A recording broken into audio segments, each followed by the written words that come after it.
Good. I've had it run for about 20 minutes now. I had to replace the hose that was sent because it said I needed a regulator and so I've got that. It's set at about, I think, 5 psi right now.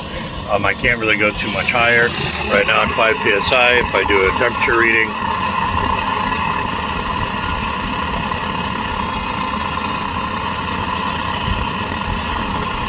right around 500 degrees.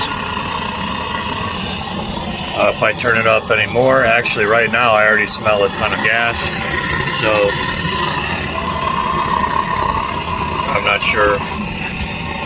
Open it.